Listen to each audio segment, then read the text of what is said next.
साहब देख लो अखबार आप फिर बोला वीडियो बनाओ भेजेगा उधर खबर को नहीं लवर नहीं ऊपर तक ले लो ऊपर तक खींचो अरे क्या फिल्म खेलने के लिए आया क्या बॉलीवुड समझ के रखा है क्या सर आपका बात मैं तो ऊपर तक खींच दूंगा लेकिन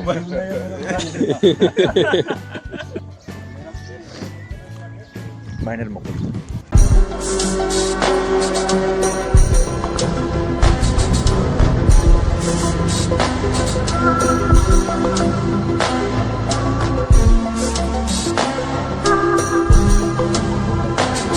welcome back my dear comrades. இந்த மாதிரி ஒரு கடி ஜோக்குக்கெலாம் சிரிக்க வேண்டியதாக இருக்குது. ஏன்னா ஜோக் அடித்தது எங்கள் கம்பெனி கமாண்டர். அவர் ஒரு சில்லான காய். எங்கள் கம்பெனியாக ஒரு சில்லான கம்பெனி. அப்பப்போ சைக்கோவாக ஆடிடுவாங்க, ஆனால் நிறைய டைம் சில்லாக இருப்பாங்க. அப்படி சில்லாக இருக்கும்போது நம்ம என்ஜாய் பண்ணிக்க வேண்டியது தானே. சரி வாங்க மை டியர் காம்ரேட்ஸ், ஒரு மிலிட்ரி சோறு எப்படி இருக்கும்னு பார்க்கலாம். லக்ஸுரியாக சாப்பிட்றதுக்கு நான் ஒன்றும் ஆஃபீஸரும் இல்லை, நல்லா சாப்பிட்றதுக்கு நாங்கள் ஒரு நல்ல இடத்துலையும் இல்லை. நாங்களே கிடைக்கிற இடத்துல நாடோடிகள் மாதிரி சுற்றிட்டு அங்கே எங்கள் டியூட்டி பார்த்துட்டு எங்கே ஃபயரிங் போய் யாருக்கு தெரியாது கிடைக்கிற இடத்துல சாப்பிட்டுட்டு இருக்கோம் நாங்கள். இது கொஞ்சம் டிசெண்டாக இருக்காது, பட் என்ன பண்ணுறது, சாப்பாடு நாங்கள் இப்படி தான் சாப்பிட்றோம். ரியாலிட்டி காமிச்சு தானே ஆகணும் உங்களுக்காக. பாருங்கள் நாங்கள் எப்படி சாப்பிட்றோம். முதல்ல பிரேக்ஃபாஸ்ட்லேருந்து ஆரம்பிப்போம். வாங்க தட்டு எடுத்துகிட்டு போவோம். come on Neeraj. Wow, ragi ka idli. हाँ बस सबात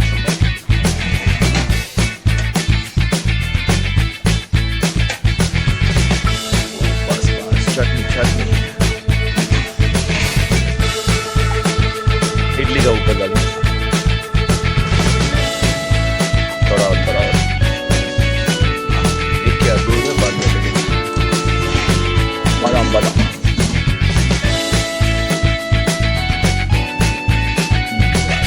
அஞ்சு பாதாமு சாம்பாரை கொலை பண்ணி வச்சிட்டானுங்க. உள்ள பெருசாக உருளைக்கிழங்கு அரிஞ்சு கூட போடாமல். இதெல்லாம் பார்க்கும்போது எனக்கு மனசு எவ்வளோ வேதனையாக இருக்குது தெரியுமா. சட்டினி, அப்புறம் ஒரு கிளாஸ் பால்.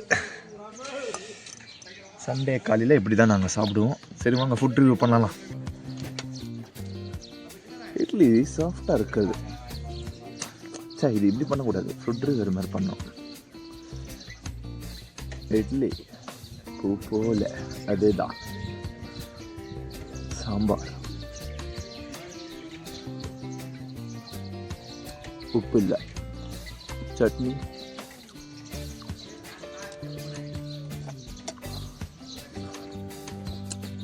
ஓகே.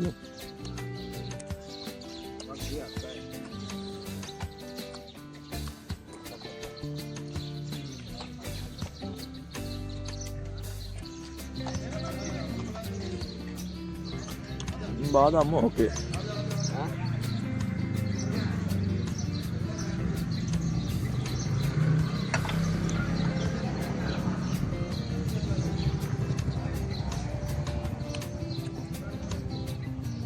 எங்களுடைய ஆஃபீஸருக்கு ஒரே ஒரு விஷயம் தான் நான் சொல்லுவேன். தயவுசெய்து இட்லியை மெனுவில் இருந்து தூக்கிடுங்க. உங்களுக்கு பண்ணவும் தெரியல, இப்படி கொலை பண்ணி வச்சுருப்பீங்க. மறுபடி என் மெஸ்ஸில் இந்த இட்லி மட்டும்தான் மோசமாக போடுவாங்க. மற்றது எல்லாமே அருமையாக இருக்கும். வாங்க மதியானம் என்ன சாப்பிட்றோம் நான் காமிக்கிறேன். பாய் கேஸ். பாடு பிரேக்ஃபாஸ்ட் சாப்பிட்டதுக்கப்புறம் சண்டேயில் ரெஸ்ட் டே, நல்லா ரெஸ்ட் எடுக்கணும். ஏன்னா இதுனா சிவில் ஜாப்லேயே இருக்கிற நான் சண்டே ஆனால் வெளியே ஆனால் சுற்றத்துக்கு எப்போ வேணால் என்ன வேணால் நடக்கும், நம்ம ரெடியாக இருக்கணும் எப்போவுமே. ஸோ நைட்டே தான் டியூட்டி பார்த்துட்டு வந்தேன். பகலில் கொஞ்சம் ரெஸ்ட் எடுக்கணும்னு சொல்லிட்டு சாப்பிட்டு நல்ல ஒரு தூக்கத்தை போட்டு யாரும் எந்த டிஸ்டர்பும் இல்லாமல் தூக்கத்தை போட வேண்டியது தான். வாங்க நண்பர்களே சாப்பிட போகலாம். அதில் சாப்பாடு முடிச்சுட்டு ஒரு தூக்கத்தை போட்டு மறுபடியும் சாப்பிட வேண்டியது தான். ஏன்னா சண்டே நல்லா ரெஸ்ட் எடுக்க நல்லா எடுக்கணும். ஏன்னா கிடைக்கிறப்ப இப்போ தான் ரெஸ்ட் எடுக்க போகிறீங்க.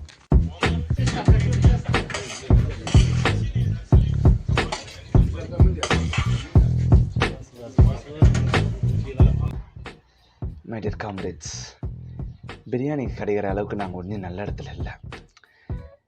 இவங்க பிரியாணி ஒன்று போட்டாங்க, சிக்கன் குழம்பு கலரி அதை சாதத்தில் போட்டு கலரி, இது தாண்டா பிரியாணின்னு. என்ன பண்ணுறது, அதே பிரியாணி நினச்சிட்டு சாப்பிட வேண்டியது தான். பிரியாணி எப்படி இருக்குது? முறையாக சாப்பிட்ற நம்ம கம்பெனியில் போட்டுருக்காங்க. ரொம்ப பயங்கரமாக இருக்கா? இது குழம்புல தானே இது கலந்துருக்குறானுங்க. சரி பரவாயில்ல விடு, கிடச்சது சாப்பிடு. பரவாயில்ல, ஏதோ நல்லா இருந்தது. அந்த பிரியாணி குழம்பு போட்டு சிக்கன் போட்டு சாப்பிட்டு அங்கங்கே என் சத்தீஸ்கரில் இருக்கிற என் காம்ரேட்ஸ், காஷ்மீரில் இருக்கிற என் பிரவீன் அண்ணாவெல்லாம் கேட்டு பாருங்கள், அவங்களுக்குலாம் இது கூட கிடைக்காது. தென் சத்தீஸ்கரில் இருக்கிற நம்ம யாத்தமிழ் அண்ணாவை கேட்டு பாருங்கள், அவங்களுக்குலாம் இது கூட கிடைக்காது. நான் ஏதோ கொஞ்சம் லக்கி. பரவாயில்ல, எனக்கு கிடச்சது, நான் சாப்பிட்டுக்கிறேன்பா சிக்கன் குழம்பு. அப்புறம் சாப்பிட்டு முடிச்சிட்டு அப்புறம் இந்தியா விசஸ் நியூசிலாந்து மேட்ச். எப்படியோ நான் இந்த சண்டே எடுக்கிறேன். நீங்கள் எந்த சண்டே பார்ப்பீங்க யாருக்கு தெரியும் இந்த வீடியோவை. சரி வரும் எதனா ஒரு சண்டே அன்றைக்கி இந்த வீடியோ.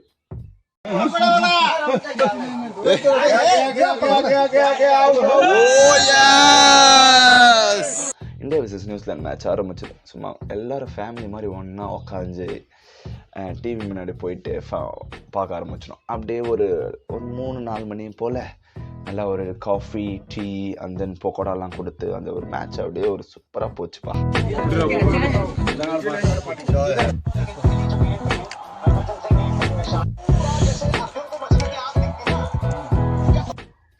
மேட்ச் நல்லா போச்சுப்பா. அப்படியே விக்கெட் ஒன்று வந்தது பாரு. ஓ ஈஸ்.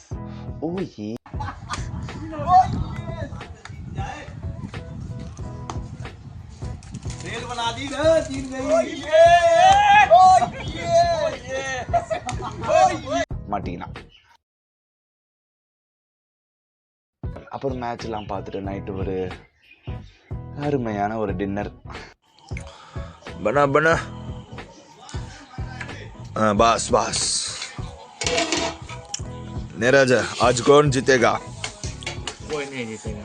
इंडिया जीतेगा नहीं जीतेगा? बस बस ओ यस वो येला उत सांबर बस बस பன்னீர் ரைஸ். நாள் அப்படியே சூப்பராக போச்சு எனக்கு. ஆனால் நாங்கள் மணிப்பூரில் நாள் அப்படி போகல. நான் இருக்கிற ஏரியாவில் நாள் நல்லா போச்சு, எந்த பிரச்சனையும் இல்லாமல் நல்லா சாப்பிட்டேன். பட் இந்த இம்பாலில் என்ன பிரச்சனை ஆச்சு தெரியுங்களா மை டியர் காம்ரேட்ஸ்? கழுத்தில் அடிக்க ஆரம்பிச்சு செக்யூரிட்டி ஃபோர்ஸஸ் மேலெலாம் ரொம்ப பிரச்சனை மேலே பிரச்சனை போகுது. அங்கே இருக்கிற என் சோல்ஜர்ஸ்லாம் ரொம்ப பாவம், டியூட்டி மேலே டியூட்டி போட்டு கொண்டுட்ருப்பாங்கன்னு நினைக்கிறேன்.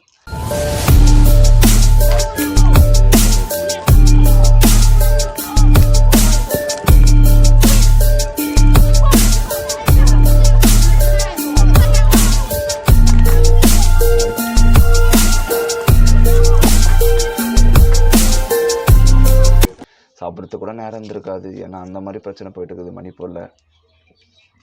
அதுவும் இம்பாலெல்லாம் சொல்லவே தேவையில்லை. நாங்களாம் ரொம்ப லக்கி தான் இங்கே இருக்கிறதுக்கு. அந்த வீடியோஸ்லாம் கொஞ்சம் காமிக்கிறேன் பாருங்கள்.